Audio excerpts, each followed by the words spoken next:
pessoal, bem-vindos a mais um episódio de Mil Crimes. Eu sou a Bruna. Comigo hoje de volta está a Fabi. Oi, Fabi. Olá, Mil e Um Crimers. Que saudade de vocês. Estamos juntas novamente. E com a gente hoje tem uma convidada super, super especial, que já é de casa, né? É a Gabi, do RDM. Seja bem-vinda, Gabi. Oi, gente. Eu estou muito feliz de estar de volta, finalmente, aqui para falar desse assunto bizarro, mas muito importante de ser discutido, né? Então, estou felicíssima que vocês me chamaram de volta. E que a minha primeira participação não foi uma vergonha, né? Porque vocês me chamaram de novo, não, então... foi ótimo! Foi muito bom, por isso a gente chamou de novo. E a gente tem muita gente que escuta o 1001 e escuta o RDM, também temos muitos fãs em comum. Somos quem não praticamente escuta... da família, né? Todo mundo da família. Não escuta, vai lá, escuta, gente, o República do Medo. Eu adoro também, eu sou super fã. E a gente é tipo assim, sabe quando você vai no Natal da família, aí fica alguém assim, tipo, nossa, você sabia que a sua prima foi pra Miami? Aí, tipo, o RDM é essa prima, sabe? É tipo, tipo a prima maravilhosa, acadêmica, sabe? Aí eu e a Bruna, o Mil e Um Crimes é os esquisitos da família, sabe? Pessoal todo estudado lá, né? Estuda pra falar as coisas e a gente aqui falando groselha. Gente, se o RDM é a prima rica da família, eu não sei quem é a prima pobre, porque somos três historiadores, entendeu? É verdade. A classe é sofredora. Não, é historiador. Aqui tem jornalista e artista, né? Então, assim... É verdade. Difícil, né, gente? Estamos tudo na merda, né, gente? Mas é isso, a gente faz muito tempo que a gente quer falar sobre esse assunto, mas é um assunto tão abrangente, então a gente tentou, né, dar uma assim, eu tentei fazer um roteiro que abrangesse bastante coisa que aconteceu, que ainda acontece, bastante caso, né, que a gente vai citar e que já citamos em alguns episódios. Mas é tipo um resumão, e aí a gente vai ter uma conversa sobre o pânico satânico, que é um negócio que a gente sempre quis falar, e aí ficava se enrolando, eu falei, não, gente, bora fazer acontecer. E é isso aí, então. Tem algum recado pra começar, Fabi, antes de começar? Sem nenhum recado. Vamos lá, então, para o episódio de hoje.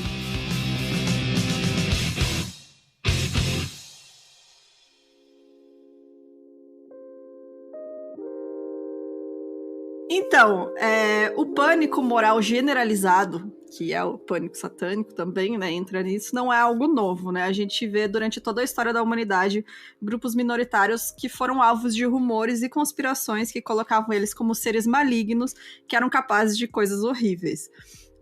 Alguns registros, né, que se tem desses casos aconteceu com os judeus na Idade Média, onde eles eram acusados de sacrificar crianças em rituais, e até mesmo os cristãos foram alvos dessas conspirações logo no início da religião, né, quando eles eram perseguidos na Roma Antiga. Mas o que intriga todo mundo quando se fala do pânico satânico dos anos 80 e 90 é como no mundo moderno essa narrativa ganhou tanto peso a ponto de pessoas inocentes serem condenadas por crimes que nunca cometeram. Porque, afinal, não era mais Idade Média, né? Mas a gente vai ver que muita coisa não mudou. Grupos serem perseguidos e uma verdadeira histeria coletiva sobre a indústria cultural aconteceu em pleno século XX. Então, para começar a entender como tudo isso chegou ao seu ápice, a gente precisa entender todo o contexto social da época que permitiu que o pânico satânico fosse chocado no ventre da sociedade norte-americana, porque foi basicamente isso que aconteceu, né? Ele foi crescendo aos pouquinhos, assim, foi germinando, e foi muito, tipo, uma gama de fatores que foram acontecendo, e aí foi aumentando, e quando explodiu era aquela bola de neve, né? Não tinha mais como controlar. Então, é muito interessante a gente ver, assim, que não foi só uma coisa, foram várias, né, que levaram a isso.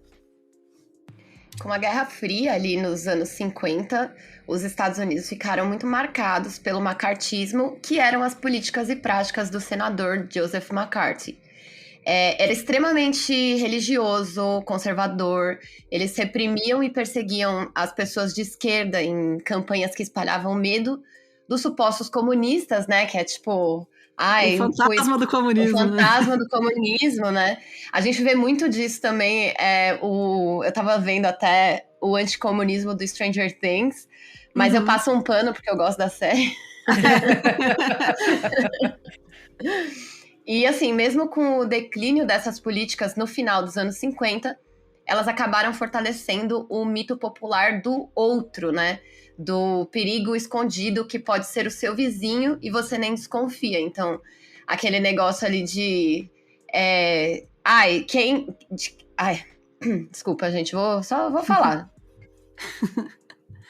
Já nos anos 60, as mudanças culturais começaram a se aprofundar com movimentos cada vez mais liberais, pressionando pelos direitos de minorias sociais como mulheres e pessoas negras. Entrando nos anos 70, o movimento hippie cresceu, infelizmente,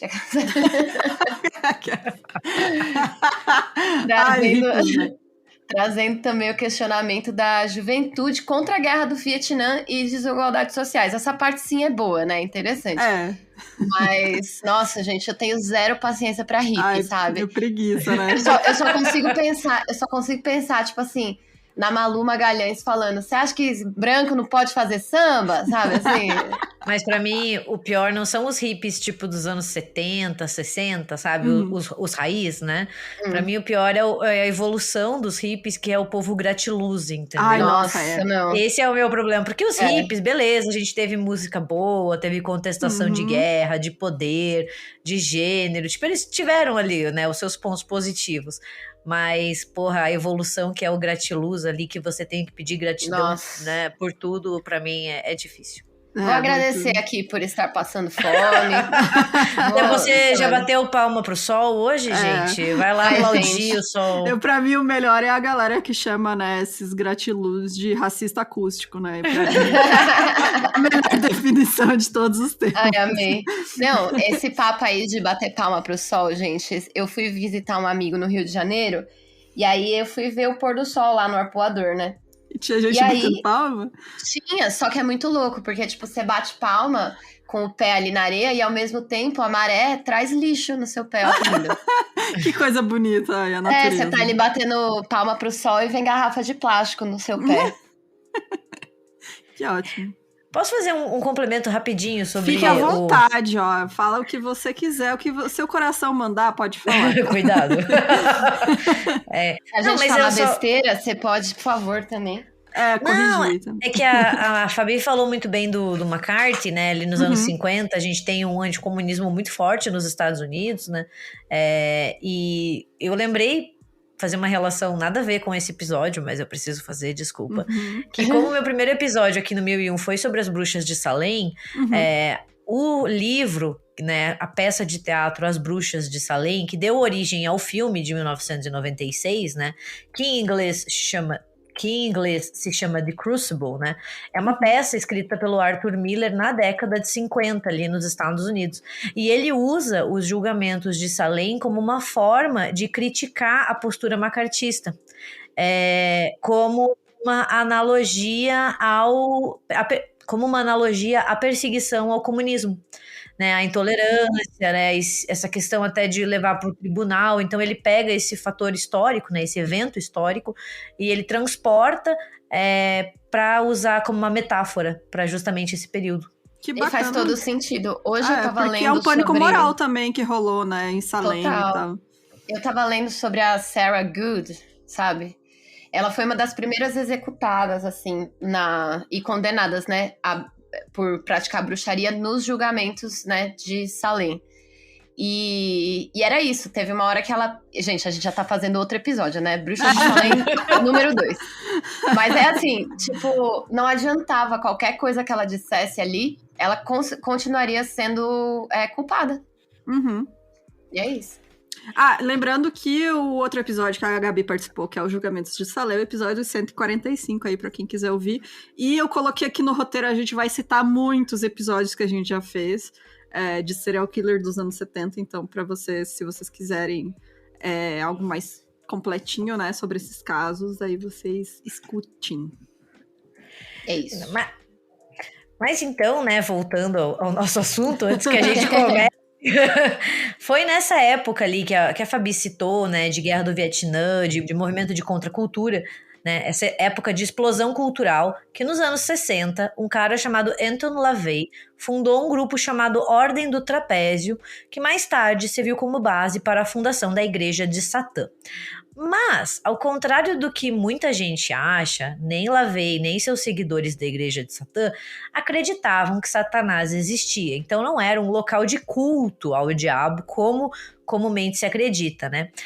O próprio LaVey, ele era ateísta e ele estava muito interessado na ideia de Satã como uma figura usada para questionar dogmas, para questionar moral, para questionar a sociedade, né?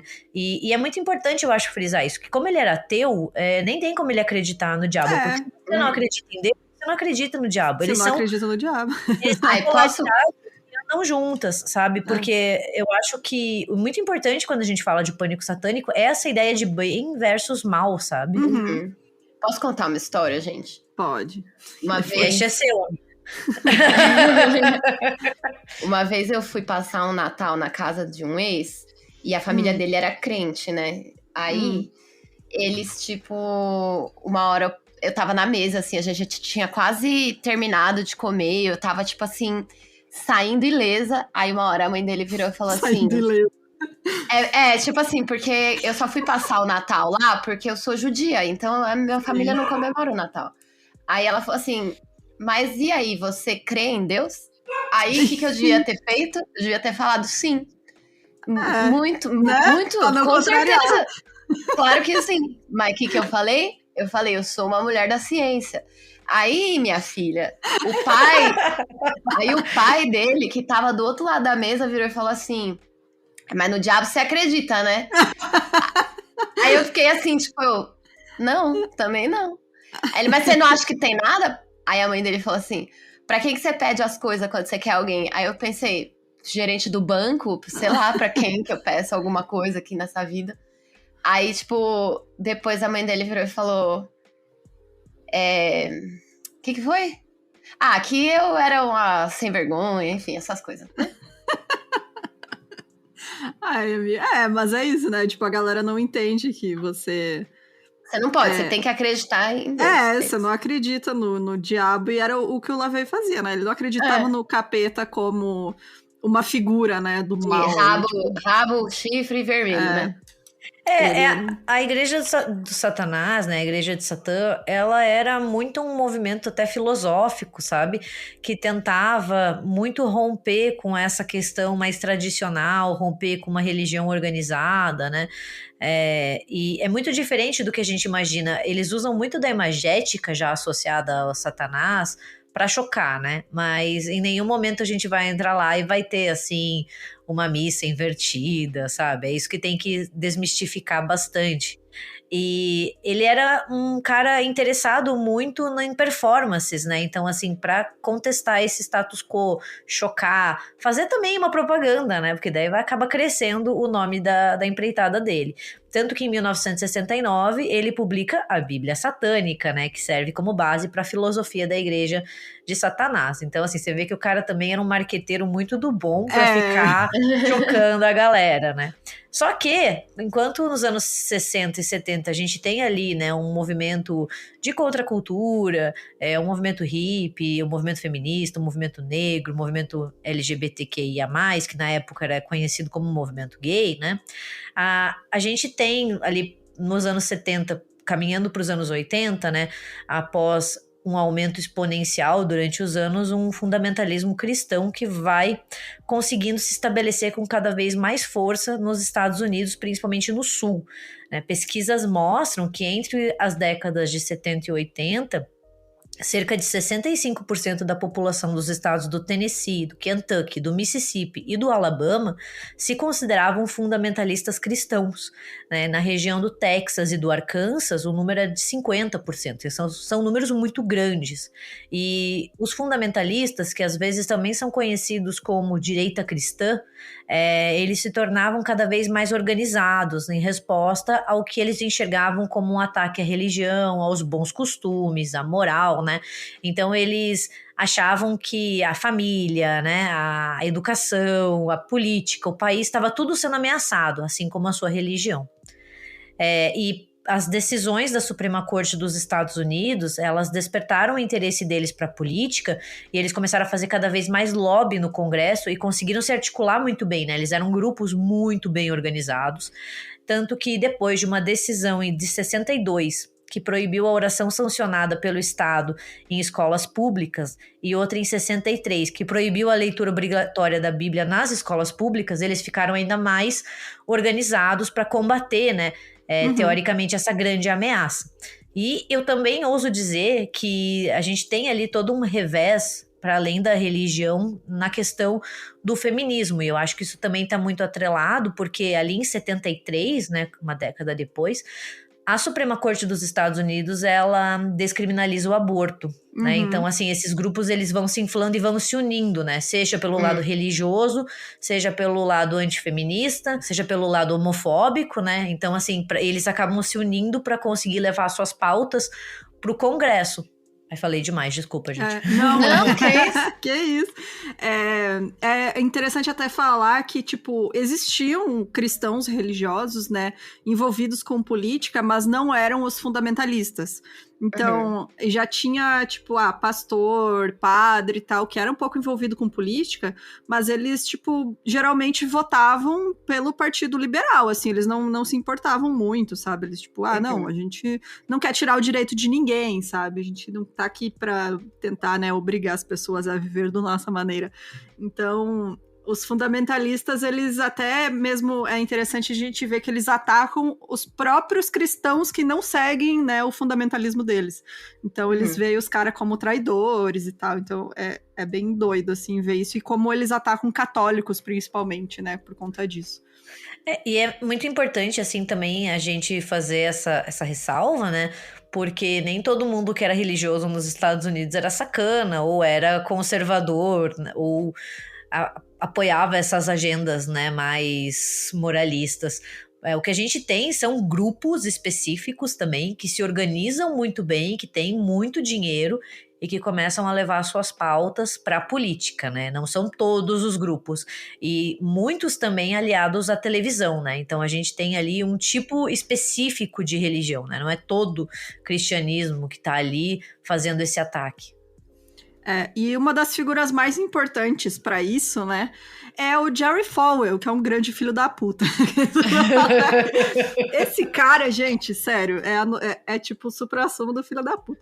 Esse cara, ele era um pastor, e ele era um dos primeiros televangelistas, né, que é esses pastor de TVlisão, né, de televisão, que começaram nos anos 70, né, na TV, a fazer esses cultos e tal, e ele era super conservador ao extremo. Então o Falwell, nos anos 50 e 60, ele foi um ferrenho opositor das campanhas por direitos civis, inclusive defendendo a segregação racial nas escolas e pregando contra os discursos de Martin Luther King Jr., afinal Jesus era loiro de olho azul, né, todo mundo sabe disso. Claro. Então, tipo, com certeza. Esse cara, ele tava puto porque ele via, né, a questão dos direitos das pessoas negras finalmente sendo vistas como cidadãs, como algo absurdo, né? Pra ele era uma ameaça. E aí, em protesto a isso, em 67, ele abriu uma escola chamada Liberty Christian Academy, que era uma escola privada cristã apenas para estudantes brancos. Então, mesmo depois do fim da segregação racial pelo governo, ainda abriram várias escolas particulares que eram segregacionistas. Inclusive esta, né, do Falwell. E aí ele dizia para os seguidores dele que a sua religião estava sempre em risco e era perseguida, e por isso eles deveriam lutar votando em candidatos políticos que se alinhassem com suas convicções. Aí quando a Suprema Corte, mais uma vez, né, eles... Nossa, ameaçado pela Suprema Corte. A Suprema Corte determinou que escolas particulares que eram segregacionistas não podiam mais dar a desculpa da religião para não pagar imposto. Porque, né... aí tudo muda, né? Tipo, aí até eles ficaram então... bravos. Aí ele ficou puto, né? Porque, não, que absurdo ter que pagar imposto, como assim? Né? Então, eles decidiram isso, que se ele quer ser segregacionista, ele tem que pagar imposto. Que país do avesso, né, cara?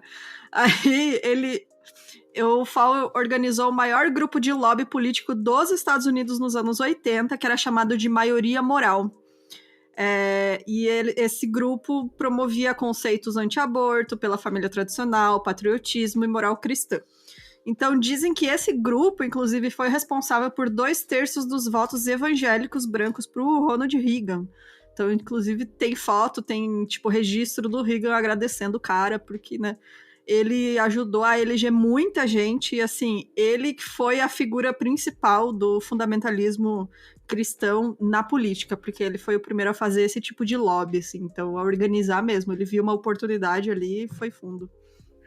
Eu acho que tem duas coisas aí, uma em especial que a gente vai ver muito no pânico satânico dos anos 80 e 90, que é o uso da televisão, né? Esses televangelistas, eles souberam de uma forma nunca vista antes propagar os seus discursos por meio dessa mídia televisiva, né? E é uma coisa que, por exemplo, o catolicismo não fazia, outras religiões não faziam. Então, eles conseguiram muito bem se atrelar a essa mídia, conseguindo levar o seu discurso para as casas das pessoas, né? Fazendo com que as pessoas conhecessem o que eles estavam falando. E eram pessoas carismáticas, né? E isso a gente vê também ali no Pânico Satânico, né? Tem muita propaganda, muito programa que vai incitando esse medo, né? De que nossas crianças estão em perigo. E eu acho muito engraçado também quando a gente fala da eleição do Ronald Reagan, porque ele foi eleito sobre essa base, assim, né? O conceito da campanha inteira dele foi esse retorno aos valores dos anos 50, né? O retorno para esse tipo de Estados Unidos. Que eu não sei de onde que eles tiraram que os anos 50 era bom, mas tudo bem, pois né? é, né? Mas ok, era só porque era gente branca, né? E rica e dentro do padrão, mas... E a gente pode comparar muito o Reagan, né, com o próprio Donald Trump, que vem com o MAGA, sim, né, falando... Desculpa te interromper, Gabi. Desculpa. Não, mas é justamente isso que eu queria falar, porque a gente fala do slogan do Trump, né, que o Faça a América Grande de Novo, Make America Great Again, e na verdade esse slogan é do Reagan. Não é um slogan original do Trump. Quem começou com o Make America Great Again foi o Ronald Reagan nos anos 80, sabe? E ele muito se usou desse tipo de grupo, né? Desse lobby do que a gente chama de direita cristã ou nova direita, né? Direita alternativa. É impressionante, né? Tudo o pânico satânico, né? A gente pode pensar que ele é baseado em puro racismo, né, cara? Porque também. Ele começa, né, com racismo e depois ele desdobra ali pra intolerância religiosa, né? Esse negócio de você criar escolas segregacionistas e você querer manter a pureza, né, das suas crianças brancas, enfim... Todo esse papo aí é muito bizarro, né, gente? E até uma coisa que eu até tentei ir atrás para pesquisar, porque aqui no Brasil a gente vê isso mais explícito, né, pela perseguição das religiões afro. Mas nos Estados Unidos a gente acha mais material falando do pânico satânico, da questão cultural, né? E eu consegui encontrar só relatos de pessoas, né, no Reddit e tal, falando sobre essa questão racial. Porque lá também pessoas negras e muita gente indígena também foi perseguida e sofreu muito com o pânico satânico e teve toda a sua cultura e suas religiões também atacadas, né, por conta disso. Daí teve até, eu encontrei um comentário de um cara que ele falou, eu era criança na época, mas a minha família é indígena e tal, e eu lembro da minha mãe me chamando e falando, tudo que a gente faz... a gente vai ter que fazer escondido agora a nossa cultura, sabe? Tipo, os nossos costumes, porque as pessoas estão dizendo que a gente é do mal, que a gente é do capeta, daí ela tendo que explicar pra ele o que era, sabe? Esse conceito do mal, né? Do diabo e tal. Então, eu tentei achar artigos e tal, um negócio mais sólido sobre isso e não consegui encontrar, infelizmente, mas se alguém tiver algum estudo sobre isso, por favor... pode mandar pra gente, que eu acho super interessante também. E não é um negócio que é tão comentado, né? Porque a gente acaba vendo, tipo, só preconceito de livro, de filme, de música, né? E essa questão acaba sendo deixada de lado, mas que também é muito importante, né? Afetou muita gente. Bom, enquanto tudo isso acontecia nos anos 70, os Estados Unidos foram palco de alguns dos serial killers mais brutais que se tem notícia. Richard Ramirez, o Night Stalker, ele invadia as casas das pessoas aleatoriamente para matar e roubar itens pessoais. Seus ataques violentos ganharam destaque depois que uma sobrevivente descreveu o Ramirez e como ele dizia ter relação com o diabo e que as mortes seriam seus sacrifícios, que esse tá no episódio 27 do 1001 Crimes E pra quem sabe aqui, pra quem já ouve o Mil em Crimes, eu sempre falo que pra mim o Ramírez é o pior serial killer de todos, porque ele realmente não tinha nenhum padrão, né? Ele saía matando qualquer um, ele era extremamente caótico.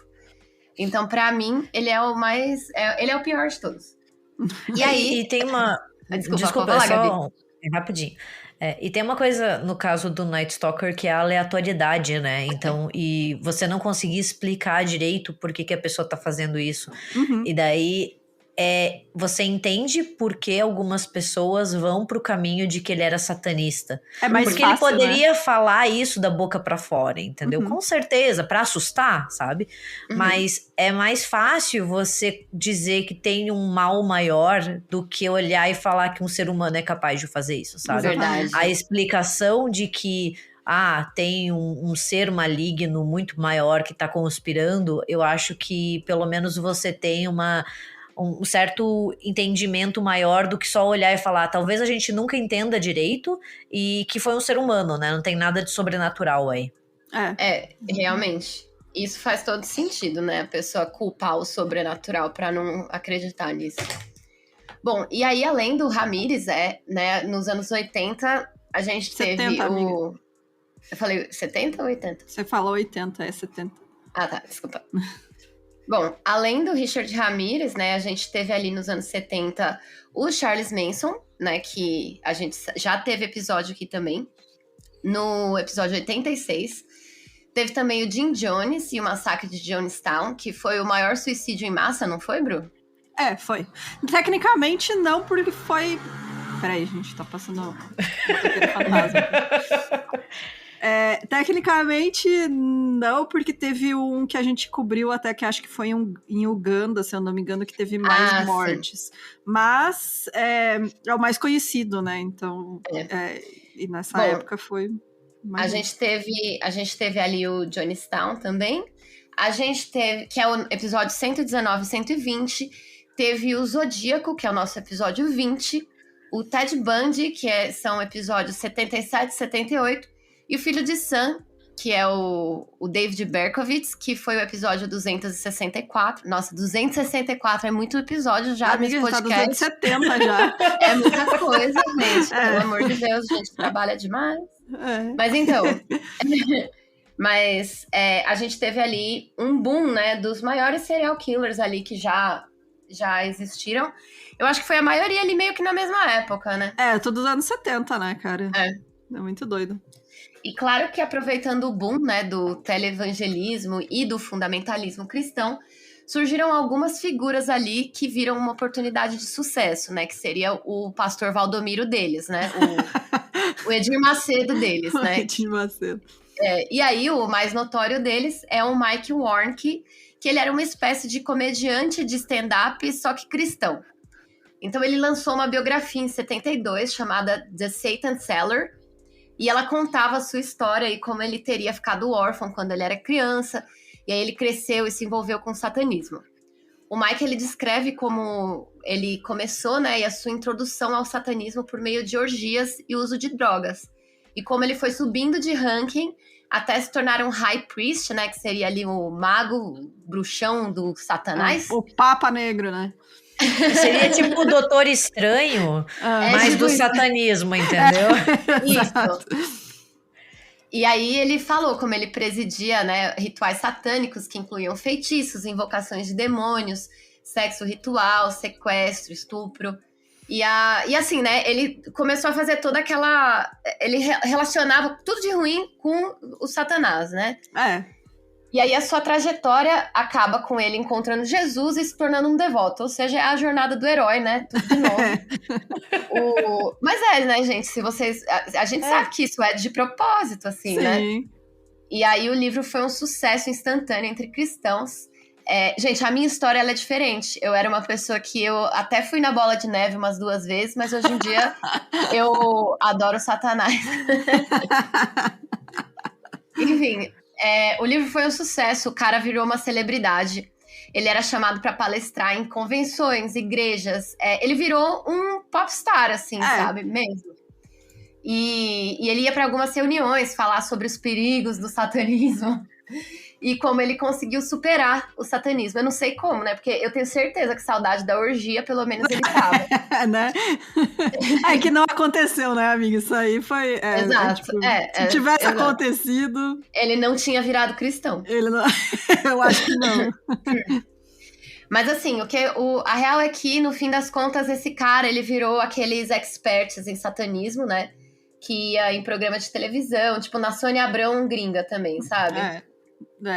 Foi basicamente surreal a história desse cara. Esse é o exemplo perfeito do perigo que é dar voz a pessoas assim, sabe? Colocar na mídia. Stop making stupid people famous. Exato, né? Porque o cara, ele viu uma oportunidade, porque é muito significativo como tudo que ele fala, seja ali, orgias e essa coisa meio ritualística do high priest, sabe? Feitiço, isso é tudo reciclado de séculos atrás, sabe? E não é verdade, sabe? Eles pegam uma narrativa que já existe e trazem pra contemporaneidade, sabe?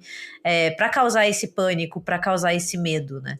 E daí também tem muito uma questão ali, e meio que no meio dessa ascensão, desse fundamentalismo, também existe um grande medo de novos movimentos religiosos, porque a gente tem no século XX, né, rapidinho, uma certa descentralização religiosa das grandes instituições.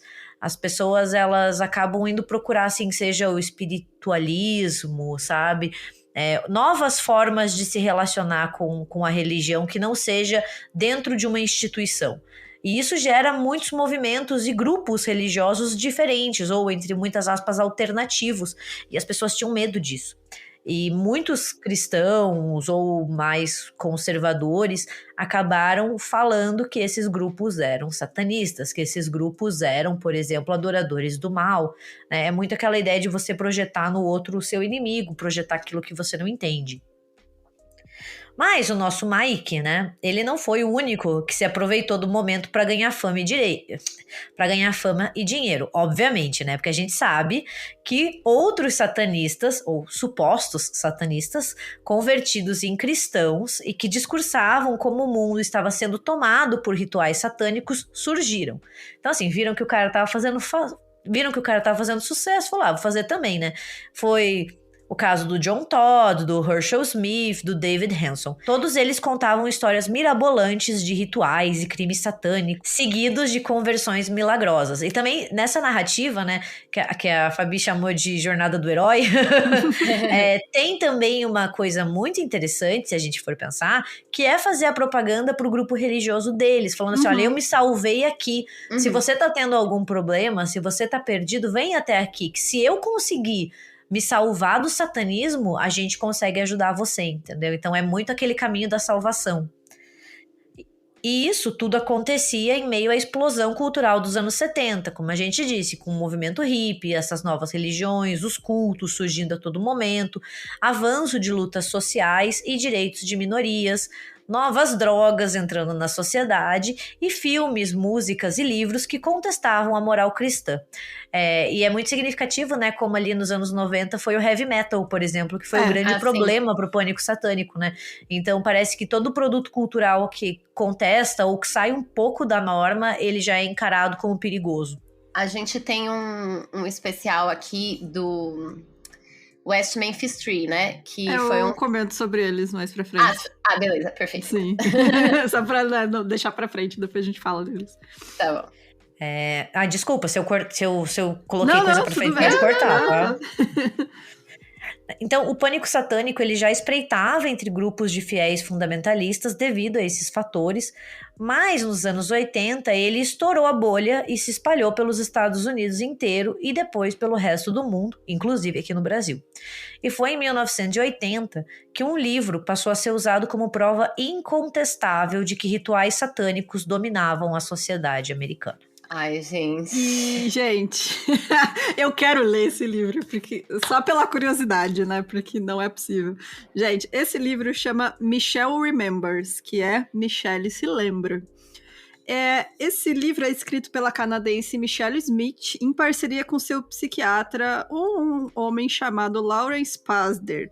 Abrindo um parênteses aqui que eu não coloquei no roteiro, eles se conheceram, né, como paciente e psiquiatra. Ele era casado na época, mas depois de um tempo eles começaram a ter um caso, ele se separou e eles casaram, que é algo totalmente, né, Nossa, show questionável, de bola. né, cara, você casar com seu psiquiatra. Mas, enfim, esse livro foi escrito como uma autobiografia e ele apresentou a primeira alegação formal de abusos sexuais infantis ligados ao satanismo, com a criação do termo abusos rituais. O Pazder, ele afirmava que essa paciente dele, né, a Michelle, ela foi submetida a técnicas de terapia para recuperar memórias, que hoje em dia a gente sabe que, né, isso já foi descartado pela ciência, não existe, né, existem, tipo... Você pode ter memórias reprimidas, você pode ter traumas reprimidos, etc. Mas essas técnicas que eles usavam nessa época é balela. Já ninguém mais... Já não tem sustentação científica. Então, por meio de hipnose, regressão de idade, visualização guiada e ou uso de substâncias químicas, o paciente conseguia recuperar memórias perdidas da infância, que foram reprimidas por traumas. Isso aí é verdade. Isso aí dá certo, eu já usei então... substâncias. E me lembrei, já aconteceu comigo, uma vez usei um negócio aí que eu vi, nossa, vários negócios. Isso então, aí é verdade. O problema é que essas técnicas e substâncias, né, Fabi, elas são conhecidas por estimular a criação de falsas memórias. Ou seja, né, o seu psiquiatra pode fazer com que você lembre ter sido abduzido e ter uma sonda enfiada no seu rabo, sendo que isso nunca aconteceu, sabe? Então, tipo, é um negócio, né? Você tá lidando com a mente da pessoa ali numa situação vulnerável. Mas eu me lembro. É isso que é o foda, a pessoa realmente acredita. Quando eu era pequena, eu me lembrava de ter visto Coelhinho da Páscoa, entendeu? Olha aí, ó. Que sabe? Terror, tipo, cara. E ele era uma coisa meio astronauta, sabe? E eu jurava de pé junto que isso aconteceu, e até hoje eu lembro. Agora, tipo, vou lançar um livro de sucesso e todo mundo vai acreditar que o Coelhinho da Páscoa é um astronauta. O Coelhinho da Páscoa é um ET, cara. Bom, lembro, né? Já vai ser criticada. A Michelle, então, ela começou esse tratamento com o Pazder em 73 por conta de uma depressão depois que ela teve um aborto espontâneo. Então, ela estava muito deprimida, etc. E aí ela disse que tinha algo muito importante para dizer a ele, mas que ela não conseguia lembrar o que era. E logo depois, Ai, gente, sério. Enfim, né? Logo depois eles tiveram uma sessão em que a Michelle supostamente gritou por 25 minutos sem parar e eventualmente começou a falar na voz de uma criança de 5 anos. Isso tudo quem conta é o Pazder, né? Porque a Michelle, até ela às vezes ela nem lembra, é ele que fala. E, de acordo com ele, nos 14 meses seguintes, ele submeteu a Michelle a mais de 600 horas de hipnose para ajudar ela a recuperar as memórias, que mostravam que ela tinha sido vítima de abusos rituais satânicos desde os 5 anos de idade, pela mão de sua mãe e outras pessoas de sua cidade. Ô, louco!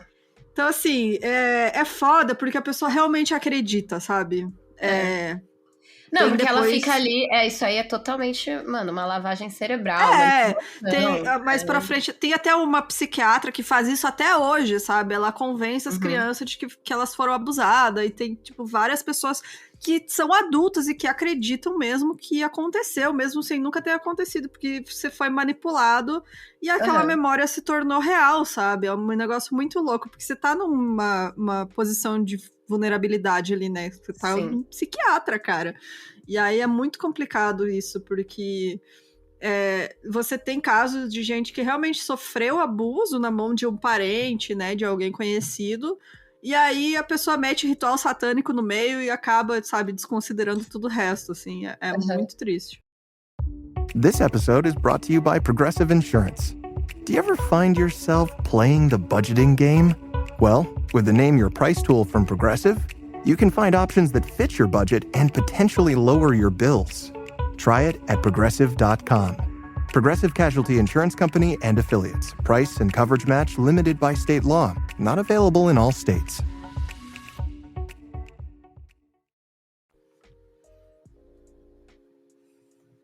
Sou eu, né?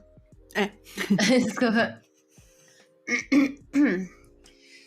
Então, o Pazder, ele foi Bom, as alegações da Michelle, elas poderiam ser facilmente contestadas e mais tarde realmente foram. Mas, nos anos 80, poucas pessoas se atreveram a contrariar o sucesso do livro, né? Mesmo porque se você contrariasse, o cara ia te chamar de adorador do Satanás. E aí já viu, né? Aí você não pode falar muito nada. doido isso, porque, tipo, você não podia contestar, sabe? Você falar, poxa, você tem prova disso? E é doido porque teve até pastor que foi acusado depois de ser satanista, porque o cara só falou, opa, peraí, eu conheço essa pessoa, sabe? Ela vai na minha igreja, eu sei que ela não faz esse tipo de coisa. E aí os caras, olha lá, o pastor também é satanista. Tipo, não faz sentido nenhum. Assim. Qualquer um entra na dança, né? E aí, esse livro, ele afirma que durante esses ritos, né, a Michelle, ela foi supostamente torturada, trancada em gaiolas, agredida sexualmente, forçada a participar de vários rituais, testemunhou sacrifício humano, foi esfregada com sangue em partes do corpo de vários bebês e adultos sacrificados. Então, assim, é tudo de ruim que você pode imaginar aconteceu com essa mulher, né? E aí o último ritual que ela disse ter participado teria durado 81 dias e que supostamente convocou o próprio Satanás e envolveu a intervenção de Jesus, a Virgem Maria e o Arcanjo Miguel, que removeu as cicatrizes por Michelle ao longo dos anos de abuso e bloqueou todas as memórias daqueles eventos até o momento certo. Então, assim, olha a narrativa que os caras criaram, né? Tipo, eles até tirou a cicatriz da menina, né? Porque, óbvio, você não pode ter nenhuma prova. E aí, bloqueou as memórias dela até o momento certo, porque agora ela é o novo Messias, né? Que tá aqui pra falar a verdade. E aí, inspirados por toda essa história da Michelle, né? Pessoas de todos os lugares dos Estados Unidos começaram a procurar psiquiatras para recuperar suas memórias perdidas da infância. Então, relatos de abusos sexuais e rituais, né? Começaram a aparecer por todo o país. E aí, preocupados que seus filhos pudessem ser vítimas, as pessoas também começaram a questionar crianças pequenas. Atualmente, a gente sabe qual que é o jeito certo de interrogar uma criança, né? Que pode ser facilmente manipulada para inventar respostas. Por isso que, por exemplo, quando é, sei lá, um caso de crime que alguma criança cometeu, ou testemunhou, é suspeito, alguma coisa, tem que ter sempre um psicólogo do lado. Você não pode interrogar a criança sem a presença de um responsável, que nem era antigamente, né? A gente vê muito isso no caso do Central Park 5, né? Do 5 do Central Park, que os meninos de 16 anos foram interrogados por sei lá quantas horas até eles confessarem o que a polícia queria ouvir, né? Bom, e aí, a gente sabe, né, como fazer hoje em dia para interrogar uma criança, mas naquela época, né, não se sabia muito e quando questionadas se elas já tinham sofrido algum abuso em rituais satânicos e recebendo o reforço positivo se a resposta fosse sim, muitas crianças contavam histórias mirabolantes que envolviam professores, babás, pessoas da família, vizinhos. A gente tem aqui no Brasil o exemplo da Escolinha do Sexo. Escola base. Escola base, isso aí. É muito doido, porque, tipo, a galera ia lá e aí ficava a mãe. Você foi abusada? E a criança não. E ela ficava insistindo, sabe? Insistindo, falando, perguntando. Até que a criança enche o saco, sabe? Ela falou, sim, então. Tá, é isso que você quer ouvir? Sim, né? Porque a criança, ela não tem noção do que ela tá falando, né, cara? Ela tá recebendo reforço positivo, né? E aí, quando ela fala que sim, a mãe fica feliz, ou o policial, que seja, né, o psicólogo, fica, sim, nossa, que bom, tá, então continua contando a história, e aí vai indo, né, cara? O que eu acho muito preocupante aqui, primeiro que você não dá devida atenção para casos reais de abuso sexual, né? Porque a gente sabe que crianças e pessoas são vítimas de abuso sexual e às vezes não conseguem falar sobre, tem todo o estigma da culpa, da vergonha, né? E você deixa de dar atenção para esses casos para dar atenção a casos mirabolantes que tem essa questão do satanismo permeada, né? E daí, por um segundo lá, e por um outro lado, a gente sabe que crianças, elas às vezes falam o que os adultos querem ouvir, né? Então, é muito a ideia assim, você foi abusado? Eu fui, porque acha que a mãe quer escutar isso, porque vai deixar a mãe feliz. Então, é muito complicado. Como a Fabi falou, hoje em dia a gente sabe como interrogar crianças, ou como conversar com elas para tentar descobrir que algo aconteceu, né? mas na época acabou se unindo tudo até em uma coisa meio apressada, né? Para conseguir ter essa resposta, para conseguir até meio que aumentar e sanar o pânico ao mesmo tempo, sabe? Uhum. Mas falando, né, desses casos envolvendo crianças abusadas em rituais satânicos, né, que vale a pena reforçar, é tudo mentira, o mais notório foi o da pré-escola McCarthy, né? Em 1983, a Judy Johnson, que era mãe de uma das crianças que frequentavam a pré-escola lá em Manhattan Beach, na Califórnia, relatou à polícia que seu filho havia sido sodomizado por seu ex-marido e também pelo professor da McCarthy, Ray Buckey. A crença de que seu filho havia sido abusado começou quando o menino teve dores intestinais ao defecar. O que aconteceu a seguir ainda é bastante contestado. Algumas fontes afirmam que, na época, o menino negou a sugestão de que os seus professores da pré-escola o molestaram, enquanto outras fontes dizem que ele confirmou o abuso. Mas, de novo, fica aquela questão de que ele pode ter confirmado apenas para agradar a mãe, né? E também, digamos assim, uma criança pode ser abusada, mas não é o caso aqui e também não tem satanismo envolvido. Além disso, a Judy também fez várias outras acusações, incluindo que as pessoas na creche tiveram encontros sexuais com animais que, entre parênteses, né? Que, entre aspas, Peggy perfurou uma criança nas axilas e Ray voou no ar. Ray, o professor, foi questionado, mas não foi processado, porque não tinham provas. A polícia então enviou uma carta para cerca de 200 pais de aluno da escola, afirmando que seus filhos poderiam ter sido abusados e pedindo aos pais que questionassem eles. Que podia dar errado, né? O que pode dar errado? Que ideia maravilhosa. Então, uma coisa que eu acabei não colocando aqui também é que essa moça, a Judy, ela é esquizofrênica. E isso, inclusive, foi deixado em segredo da defesa dos acusados. Então, tipo, foi mó auê também, porque a defesa só soube que ela tinha sido internada e que ela era esquizofrênica, etc. Tipo, só bem depois, quando a galera já tinha passado muito tempo presa, sabe?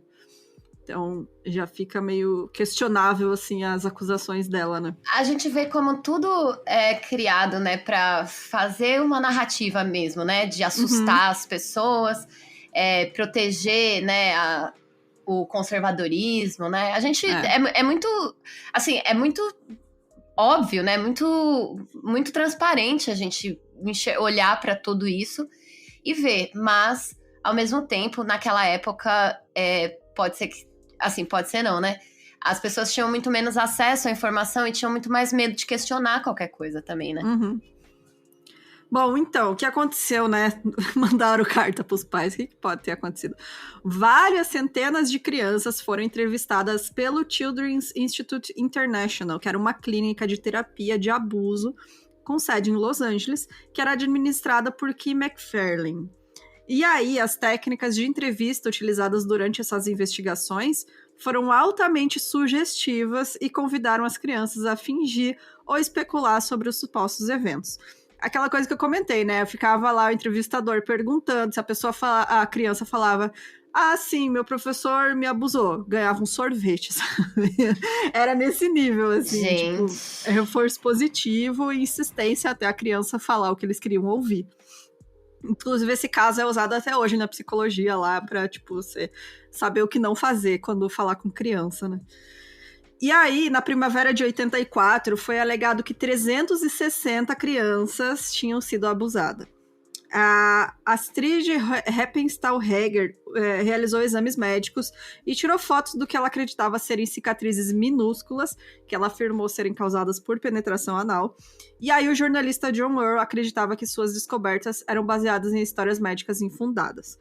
As pesquisas posteriores demonstraram que os métodos de questionamento usados nas crianças eram extremamente sugestivos, levando a falsas acusações, e outros acreditam que o próprio questionamento pode ter levado à síndrome da falsa memória entre as crianças questionadas. Que é aquela coisa, o jeito que você fala e pergunta para uma criança, você já tá sugestionando ela a inventar na cabeça dela o que aconteceu, sabe? E aí o Michael P. Maloney, que é psicólogo clínico e professor de psiquiatria, ele revisou essas fitas de vídeo das entrevistas dessas crianças, e ele, testemunhando como perito em entrevistar a criança, foi muito crítico em relação às técnicas utilizadas, referindo-se a elas como impróprias, coercitivas, diretivas, problemáticas e direcionadas para adultos, de uma forma que forçava as crianças a seguir um roteiro rígido. Ele concluiu que muitas das declarações das crianças nas entrevistas foram geradas pelo examinador. Então, as crianças eram resistentes às tentativas dos entrevistadores de obter revelações. Então, é meio que a gente vê em vários casos de confissão forçada também, né? De tipo, o policial que fala o que aconteceu, né? E não a pessoa. E nesse caso era realmente isso. Em vez da criança falar, era o entrevistador falando e a criança só aceitava, dizendo que sim, né? Pra acabar com aquilo. Algumas dessas acusações foram descritas como bizarras e sobrepondo-se às acusações que espelhavam o pânico emergente de abuso ritual satânico da época. Então, alegou-se que, além de terem sido abusadas sexualmente, elas viram bruxas voar, viajaram em um balão de ar quente, foram levadas por túneis subterrâneos. Virou ali qualquer coisa que você puder imaginar, você pode falar, jogar pro vento e beleza. E aí, quando mostrada uma série de fotografias tiradas por Danny Davis, que era advogado dos McMartins, uma criança identificou o ator Chuck Norris como um dos agressores. Pode ser mesmo, né? Não faz sentido nenhum. Alguns dos abusos teriam ocorrido em túneis secretos sob a escola, e aí várias escavações revelaram evidências de prédios antigos no local, e outros detritos de antes da construção da escola, mas nenhuma evidência de câmaras ou túneis secretos foi encontrada. Houveram alegações de orgias em lavação de carros, e como chama? Lavação de carro não, aqui né? Aqui chama lavação. Eu botei lavação, porque é como chama aqui, cara. Ô, Gabi, aí chama lavação de carro também? Não, eu falo lavacar. Gente, pessoal de Curitiba. Lava rápido. Não, é que não. Rápido. Peraí. É que lavar rápido, pra mim, é aqueles que você vai em posto, que daí você vai andandinho. E daí tem aquele que você deixa o carro e fala assim, falou, cara, volta daqui a uma hora, tá aqui bom? é lavação de carro. No Rio Grande do Sul, lavagem. Aí eu não falo, eu falo assim, eu vou lavar o carro. Eu vou levar o carro para lavar. É isso. Nesse lugar aí. Então, no Lavacar, e aí eles falaram, né, que tinha orgia na lavação de carro e em aeroportos. E também, gente, tinham crianças sendo enviadas pelo vaso sanitário para salas secretas onde seriam abusadas, depois limpas e apresentadas de volta. É aquela sala secreta da votação do Bolsonaro, né, gente? Não, isso aí foi a véia do Harry Potter usou pra escrever depois. Enfim, o caso ele durou 7 anos, mas ele não resultou em condenações. E todas as acusações foram retiradas em 1990. E tipo assim, gente, 1990 foi ontem. Tipo assim, beleza, faz 30 anos, mas é agora. E aí, ao final do caso, ele havia se tornado a mais longa e cara série de julgamentos criminais da história dos Estados Unidos. Então, o caso da Escola McCarthy é o mais famoso de dezenas de alegações contra professores e escolas, no que ficou conhecido como a histeria de abusos sexuais em creches naquela época. E aquela coisa, né? Por mais que as acusações tenham sido retiradas, isso não limpa o nome das pessoas, sabe? Acabou isso, a vida deles. Além de você gerar um trauma, tanto nas crianças, porque honestamente você fazer as crianças passar por isso já é um grande absurdo, mas também o trauma que você torna na vida das pessoas que são acusadas, né? Ninguém sai ganhando, todo mundo sai perdendo. E mesmo que não por exemplo, você prova que não aconteceu, né? Você te retira as acusações, isso não retira o trauma, não limpa o nome. As pessoas sempre vão jogar na internet e vão achar isso, sempre vão associar o caso, sabe? É significativo. Gente, a gente tá em 2022, no mês de julho, eu vi no Twitter uma thread falando sobre esse caso, onde a pessoa as pessoas ainda acreditam. Onde a pessoa jurava, e era uma pessoa famosa, uma diretora famosa, falando que existiam esses túneis, e que esses túneis eles eram comprovados, e que as crianças realmente sofreram abuso sexual. Então, assim... Só faltou falar que foi lá e viu, né? E como a Fabi falou, 1990 parece longe, mas não é, gente. 30 anos é nada, entendeu? É doido, né? Que tipo... eu botei isso no final, mas as pessoas ainda acreditam. Desculpa. Não, tudo bem. Eu não citei esse caso específico, né, da diretora. Mas é surreal como ainda tem gente que acredita e ainda acontece, né? Bom... A gente tem o caso da escola base, que, tipo, aconteceu aqui no Brasil, e que foi mais ou menos a mesma coisa, assim, né? Falaram, tipo, eles me levavam para um motel lá, né? Não sei o quê. Tudo mentira. Só que aí, voltando nisso que a Gabi disse, de que o trauma não passa, o dono da escola base, ele morreu. Tipo, ele teve problema de coração e morreu. Tipo, acabou com a vida dele. Mesmo depois que as acusações foram retiradas e tudo mais... isso aí não passou, não. Tipo, imagina ali, 7 anos de julgamento, 7 anos que você é ostracizado. Se você tá numa cidade dessas, tipo, nem o cara da farmácia vai te vender aspirina, entendeu?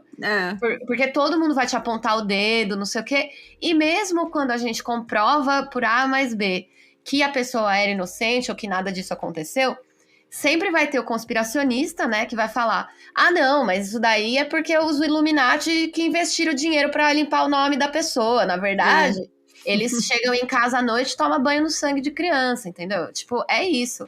Não adianta, é que nem você conversar com um cachorro, só que você tá com uma roupa de linguiça, entendeu? Tipo, não... Tipo, não vai dar pra entender. É jogar xadrez com o pombo, sabe? Ele vai cagar no tabuleiro, vai comer as peças, vai embora e você vai ficar ali, sabe? Então, em 4 de outubro de 1984, eu gostaria de só fazer um pequeno parênteses para dizer que meu aniversário é dia 4 de outubro.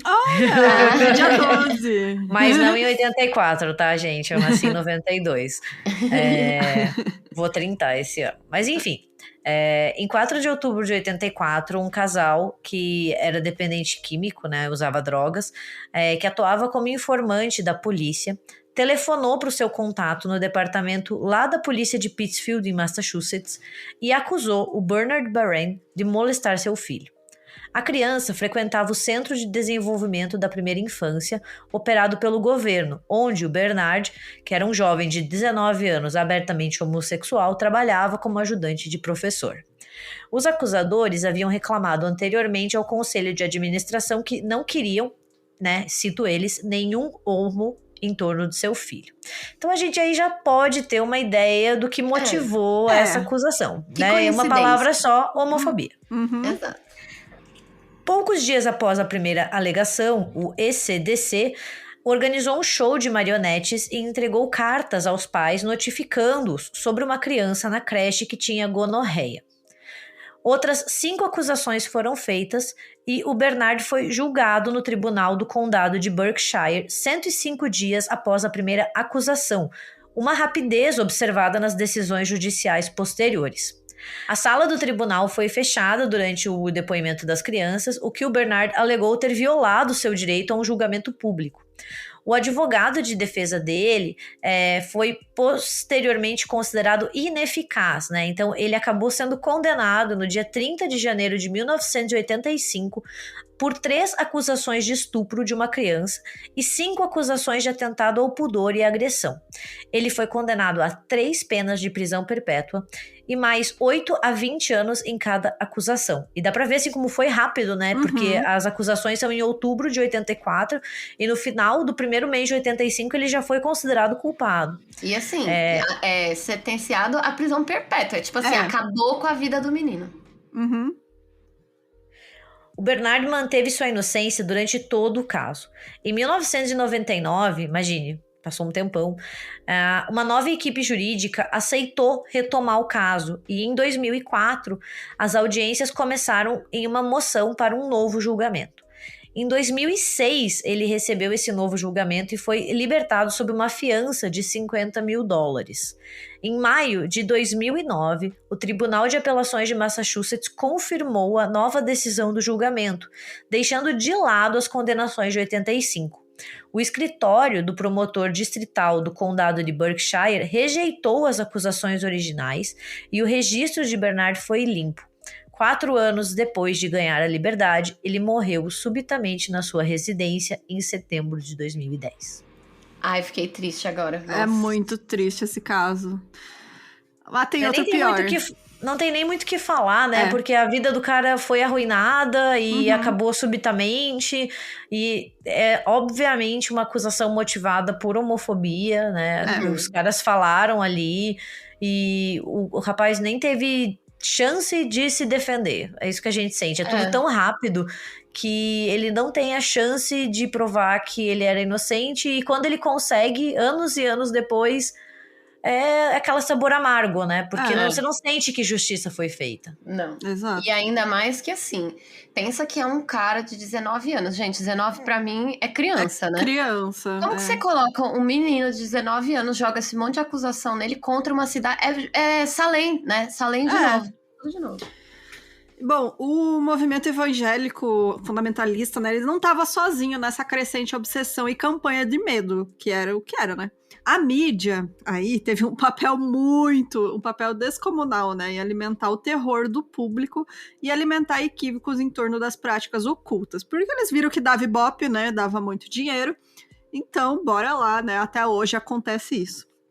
E aí, em 88, teve um documentário, gente, tem no YouTube, eu sugiro pra todo mundo assistir, porque parece um sketch do Hermes e Renato, porque é muito doido. É um documentário do Geraldo Rivera, chamado Devil Worship, Exposing Satan's Underground. E aí, esse se tornou um documentário televisivo de maior audiência até aquele momento. E esse documentário mostrava capas de álbuns de rock, livros de RPG e conspirações como sendo provas de que o país estava tomado por jovens adoradores do demônio. E aí eles mostram, tipo, um pentagrama pichado na parede de uma casa. Olha, adoradores do demônio. É surreal, gente, é sério. E aí, dezenas de pessoas inocentes foram acusadas e condenadas por crimes que nunca aconteceram, né? Isso que é o mais doido, porque, tipo, não aconteceu crime nenhum. Não é uma pessoa que foi abusada, sabe? Aí, não, gente, não aconteceu abuso e as pessoas eram condenadas. E algumas dessas pessoas ainda estão presas até hoje, que é o caso do cubano Frank Fuster, que ele foi acusado em 84, juntamente com a mulher dele, que era uma imigrante ilegal. Eles foram acusados de molestar 8 crianças, apesar das sessões de entrevistas coercitivas e da falta de provas físicas. O Frank foi condenado a 6 prisões perpétuas consecutivas ou um mínimo de 165 anos de prisão. Ele está preso há mais de 35 anos e não será elegível para a liberdade condicional até 2134. E ele supostamente não tem representação legal, então o cara tá jogado, tá esquecido na prisão e tá até hoje lá. E sabe... Mizanzuki, vamos, por favor, aqui cara, tipo, resolver isso aqui, querido? Provavelmente deve ter algo. Eu espero que tenham, né, grupos agora que a gente tem bastante, tanto nos Estados Unidos quanto aqui, né, esses grupos que pegam casos de pessoas inocentes e tal, de tipo advogados, né? Project lá, isso, né? E pega o caso desse cara, porque ele tá lá, tá preso até hoje, gente, vítima do pânico satânico. Porque essas são as verdadeiras vítimas, né? Essas pessoas que foram acusadas injustamente. E que foram presas e tiveram a vida destruída por conta disso. Nossa, que triste isso, né, gente? Horrível. Eu fico muito chateada. Bom, forças policiais recebiam treinamentos de como identificar vítimas de rituais satânicos por meio de marcas de pentagramas e cortes específicos no corpo. Mike Warnick, que é aquele lá, né, o Edir Macedo, né? E outros especialistas, entre muitas aspas, ele tinha destaque como... Esses caras, né, tinham destaque como consultores de satanismo e auxiliavam a polícia a desvendar seitas e grupos satanistas à solta. O que começou como algo isolado entre grupos religiosos, agora também se espalhava por agências do governo e instituições seculares. Isso é um perigo, né? Porque gente, isso é perigoso, assim, porque eu já ia falar aqui da Ucrânia, porque assim, a gente sabe que, né, grupos radicais da Ucrânia, milícias, acabaram virando a polícia, né? Então, tipo assim, literalmente a polícia da Ucrânia é neonazista, né? Então a gente já... Nazista, não é nem neonazista, nazista, né? Nazista, exato. Enfim, isso é um perigo, porque aí você acaba institucionalizando essa crença religiosa, e aí a gente tem aquela mistura que é sempre perigosa de religião e Estado. No início dos anos 90, muitas alegações começaram a ser contestadas, com jornalistas finalmente fazendo trabalhos investigativos sérios sobre essas histórias.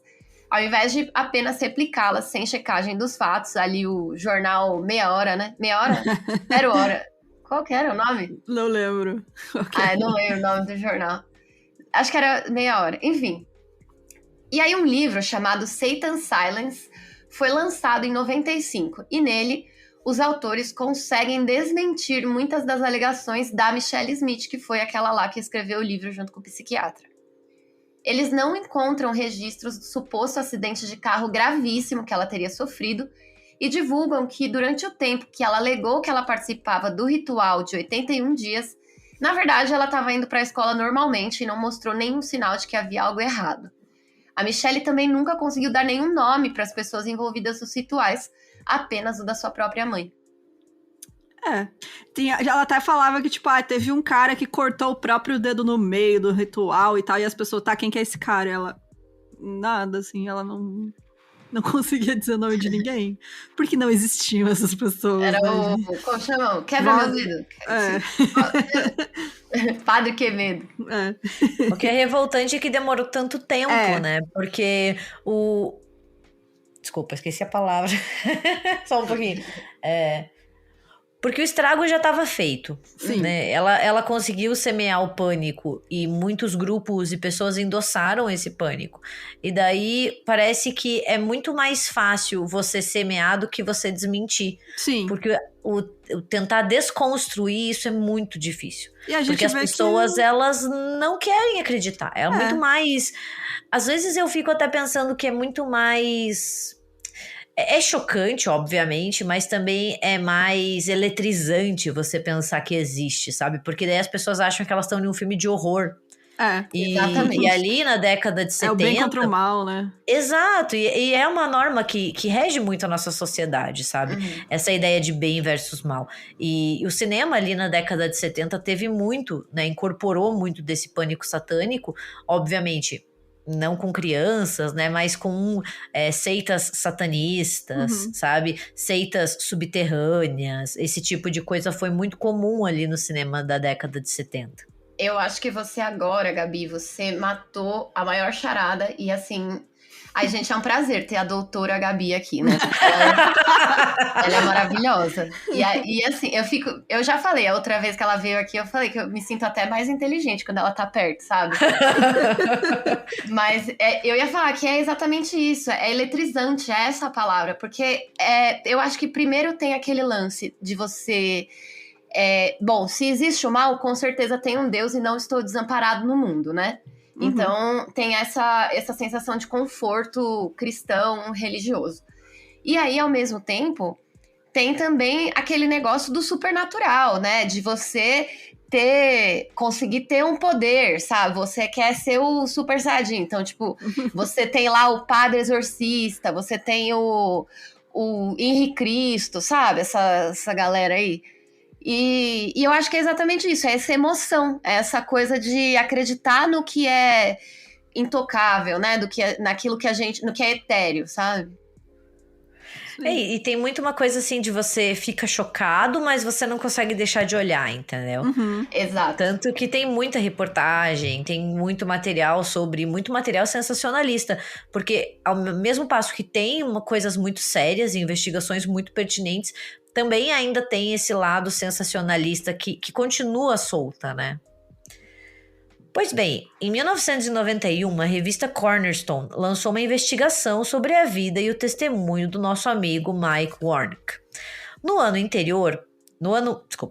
anterior, a revista havia desmascarado a história de Lauren Stratford, né, que havia sido contada no seu livro Satan's Underground.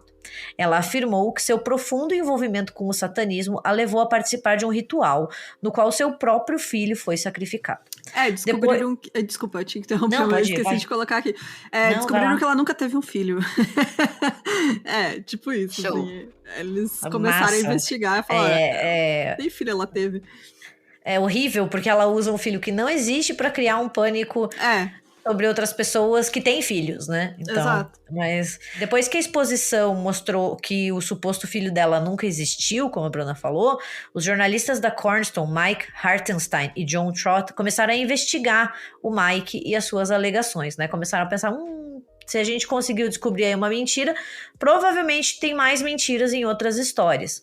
E a investigação deles abrangeu desde entrevistas com mais de 100 amigos e conhecidos pessoais do Mike, até as receitas fiscais do seu ministério.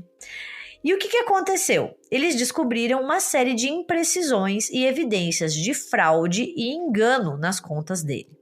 Durante o curso dessa investigação, foram descobertas fotos dele tiradas durante o tempo em que ele disse ser um padre satanista.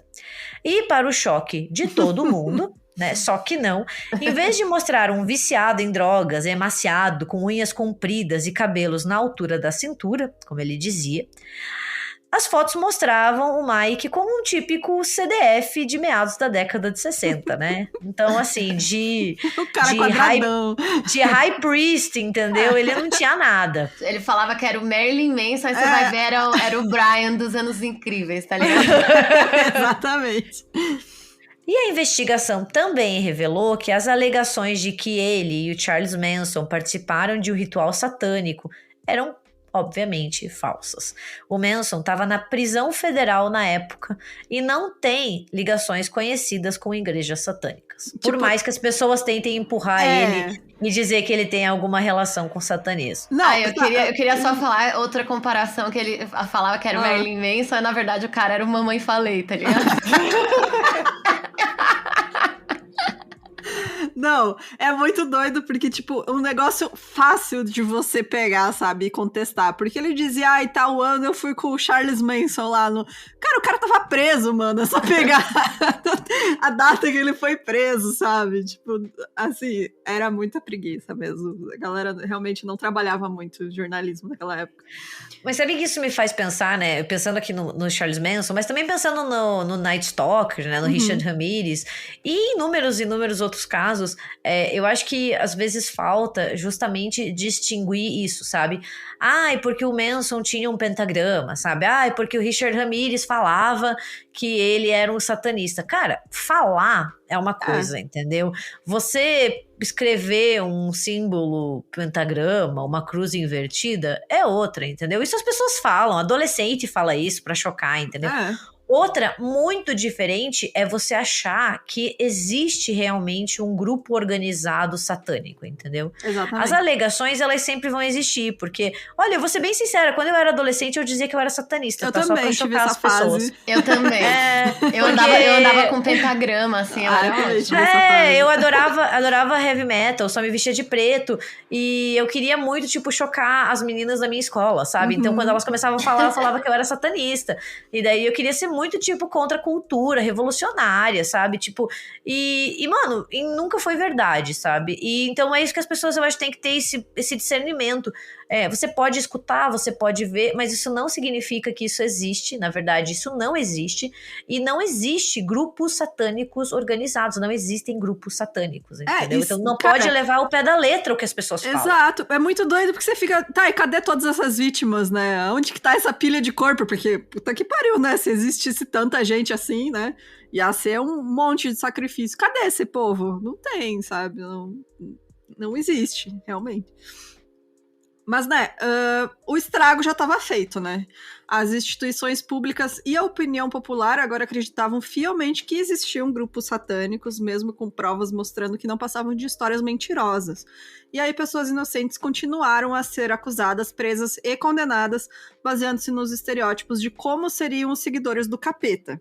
Porque aí você tem todo esse estereótipo, né, do adolescente roqueirinho, né? É muito doido porque tem várias reportagens da época que tem até o Ozzy, assim, né, tentando dar algum senso, né, na galera. Cara, o Ozzy tentando ser a voz da razão, sabe? A que ponto chegamos? É muito doido. E aí, isso foi o que aconteceu em 93, após o assassinato de 3 meninos em West Memphis, com uma investigação enviesada por convicções religiosas e preconceito, além de uma confissão falsa. O Damien Echols, o Jesse Misskelley e o Jason Baldwin foram condenados. Eles foram liberados apenas em 2011, mas ainda sem conseguir reverter essas condenações. A gente fez um especial sobre este caso dos 3 de West Memphis, que é o episódio 46, 47 e 48, e que a gente sabe que tá em alta agora por conta do Stranger Things, né, que foi uma das inspirações para o personagem do Ed, né, foi o Damien Echols. E recomendo muito vocês escutarem nossos episódios, que ficou muito bom, gente. Foi um trabalho de pesquisa maravilhoso que a Fabi fez. Ficou obcecada pelo caso. Não, eu fiquei obcecada, porque eu me vi muito ali, sabe? E eu acho que é isso que a gente falou, nós 3 aqui falamos, né? Eu era satanista quando eu era criança, não sei o que, eu falava essas coisas pra chocar os outros. E era quando isso era que criança, foi ótimo. Adolescente, né, cara? 14, 13, 14 é criança, né? E esses meninos, eles eram exatamente a gente, sabe? Tipo, eles eram um grupinho lá que ouvia rock, que se vestia de preto, que questionava a religião, que questionava, né, o status, o senso comum, o status quo. E aí, só porque você é diferente... E isso aconteceu comigo, né? Na escola, nossa, as pessoas que estudavam comigo, gente, o tanto de bullying que eu sofria. Você nunca vai ser ninguém na vida, você é o Satanás. E eu já era artistinha, né? Então, assim, é muito doido. E, digo mais, hoje em dia, direto aparecem uns gatos pingados aí na internet vindo falar: que eu sempre soube que você ia ter sucesso. Eu adoro seu podcast. Nossa, eu mando tomar no cu, sério, eu bloqueio. Se estudou, inclusive, se alguém que tá ouvindo esse podcast aqui estudou comigo, mas vai tomar no olho do cu. Eu não quero ser amiga, não quero retomar a amizade, porque nunca teve amizade. Está avisado. Revolta. Desculpa, revoltada, né, gente? Revoltada online. Mas Mas tipo, eu contei pras meninas, na minha cidade, eu andava de preto, né, eu era a galera do rock. Gente, teve matéria no jornal da cidade, do meu grupo de adolescente, porque a gente se reunia numa praça, e aí espalharam que a gente tinha uma seita satânica. O meu sonho Gente, é ligar sério? nesse jornal. O meu sonho é ligar nesse jornal e falar pra eles fazerem uma matéria com a Bruna hoje em dia. É jornal da igreja, da cidade. Eu vou ligar lá. Cara, saiu no jornal, gente. Jovens adoram o demônio em praça, de Frederico Westphalen. Mas é muito real, assim, eu penso no caso dos 3 de West Memphis, e eu acho que poderia acontecer com qualquer um, sabe? Que seja um pouquinho diferente. Eu lembro que, os meninos escutavam música, heavy metal, era o que eu escutava, sabe? Sim. E eu falava essas bobagens, sabe? Só pra chocar. E livro de terror, choque, sabe? Eu adorava falar isso, só pra mostrar como eu era diferente, como eu não era igual aos outros. Então, assim, novamente a ideia de você tem que discernir o que é verdade do que é só uma coisa dita da boca pra fora. Porque quando você foca muito nisso, você não ajuda quem realmente precisa. Que é o caso, por exemplo, dos 3 de West Memphis. E os meninos que morreram, sabe? A gente nunca até hoje não sabe, né? Não porque eles focaram tanto em estragar a vida dos outros 3, que tiveram 3 vidas ali que não tiveram a solução. Então, Exato. Na real, você perdeu 6 vidas, mais a vida de todas as famílias e dos amigos envolvidas. É exatamente isso. Bom, no Brasil, trazendo pra cá, né, agora, o advento do pânico satânico aconteceu no fim da década de 80 e começo dos anos 90. Além das alegações já conhecidas, né, aqui a histeria moral atingiu em cheio um grupo que já sofria preconceito, que é o das religiões de matriz africana. Com verniz racista, né, permeando as acusações, os símbolos e rituais religiosos da Umbanda e Candomblé eram retratados como algo do diabo. Isso a gente vê até hoje, né, cara? É absurdo, gente, 2022, sabe? E aí a gente vê que as igrejas evangélicas, elas lutavam para conquistar cada vez mais fiéis e faziam isso demonizando quem eles percebiam como seus rivais.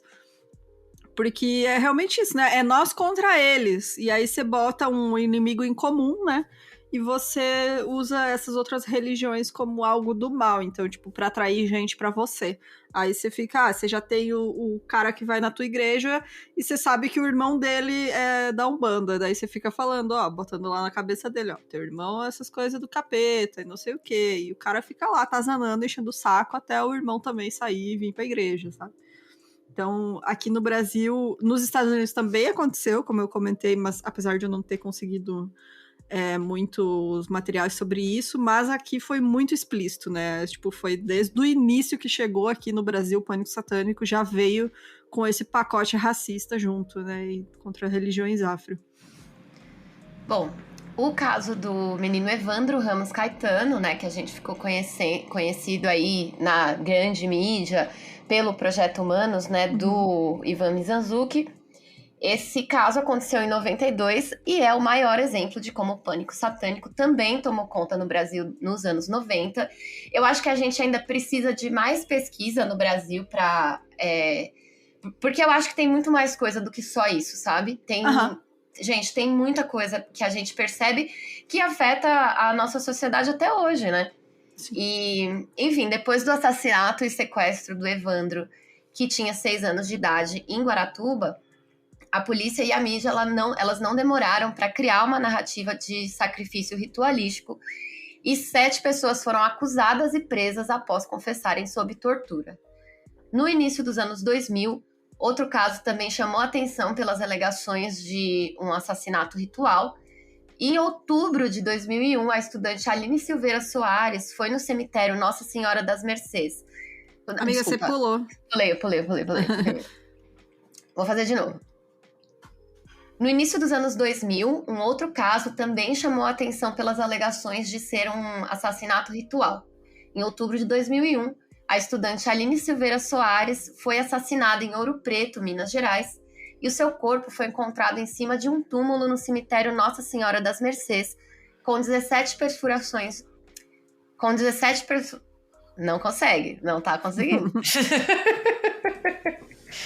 Com 17 perfurações de faca e sinais de violência sexual. A prima de Aline pediu ajuda para outros estudantes na República, onde se hospedavam, para encontrar a jovem. E quando o corpo da Aline foi achado, esse grupo foi acusá-lo de assassinato. Eita!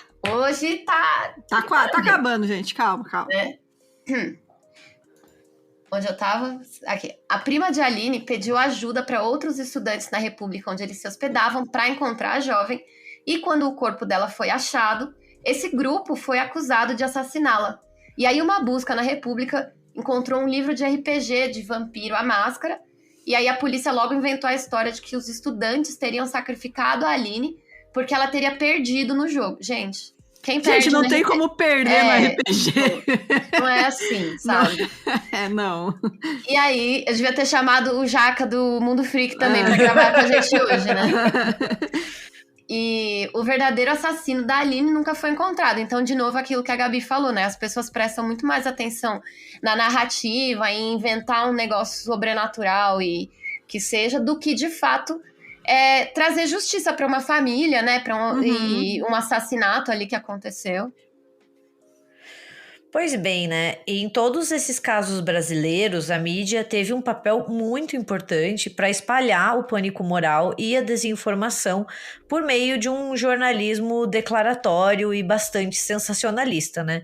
Ao invés de fazer a checagem de fatos e questionar os absurdos ali que estavam envolvidos nessa história e até que eram ditos por quem era responsável por investigar o caso, os jornais apenas noticiavam o quanto as religiões de matriz africana ou o RPG eram perigosos, né? Assim, muito essa ideia de tome cuidado com as nossas crianças, olha o que a gente está expondo às nossas crianças. E a justiça brasileira chegou a proibir RPG na época do assassinato da Aline Silveira. Se engana quem acha que hoje em dia estamos livres desse tipo de absurdo e histeria moral sem sentido. Em 2021, né, vale lembrar, na caçada pelo serial killer de Brasília, o Lázaro Barbosa, mais uma vez a polícia fabricou indícios de que o assassino teria ligações satânicas, usando para isso uma foto de representações de orixás que teriam sido encontradas na casa dele. E os veículos de mídia, mais uma vez, não demoraram para replicar a notícia de que o Lázaro era satanista e seus assassinatos eram parte de rituais. Gente, ano passado, sabe? Ano passado, gente, pelo amor de Deus. É muito presente, né? Eu fico assim, puta que pariu, nem isso a gente superou, sabe? 2020, 2022, tô perdido, tô antes da pandemia ainda, sabe? É verdade, né? Mano, a gente não superou esse tipo de absurdo ainda, de tipo, pânico satânico. Bom, a Gabi comentou, né, a diretora de filme lá, famosinha, acreditando ainda no negócio. Então, tipo, muitos grupos ainda acreditam, mesmo sem provas, que o pânico satânico foi e ainda é justificado. Só que agora ele é misturado a outras teorias absurdas e sem sentido, né? Como o QAnon e o MKUltra. E ele segue sendo utilizado como uma forma de gerar uma revolta pela moral e bons costumes cristãos que estão sendo deixados para trás. E ele é realmente, ele é aquele combustível que é usado para revolta, né? Tipo, a mamadeira de piroca e, olha o que estão fazendo com as nossas crianças, e a fumaça verde na USP, que é essa semana. Então, é esse tipo de coisa. Agora, o pânico satânico, ele ainda surge, né, no mainstream, né, em casos específicos, como foi do Lázaro, mas no submundo, assim, desses grupos, ele sempre esteve presente, né, ele ainda está presente e ele ainda é visto, né, como algo real e como uma ameaça, né, que ainda existe aí na sociedade. Então, tipo, gente, por isso que a gente tem que tomar cuidado para não replicar esse tipo de notícia, porque é você dar razão pra essa galera, sabe? É você dar voz pra esse tipo de gente, assim. Então, tomem muito cuidado, por favor. Assim, eu, quando vejo um caso, falo, foi satanista, ritual satânico, eu já falo, mano, balela, não existe. Não, eu já fico, ou foi investigação mal feita, ou tem alguma coisa aí mal contada, sabe? Eu acho que o que a gente aprende, né, com essa história, se a gente aprende algo, né, porque eu acho que não, senão a gente não estaria passando por isso ainda, é que o pânico satânico, ele meio que é algo intermitente, sabe, na sociedade. E vem se provando por muito tempo, né? Então, assim, não tá em um passado distante. A gente olha para os anos 80 e 90 e acha que eles se foram há muito tempo. E já foi superado, entendeu? Primeiro que a gente não tem essa ideia de progresso, sabe, gente? Não existe essa coisa de superar.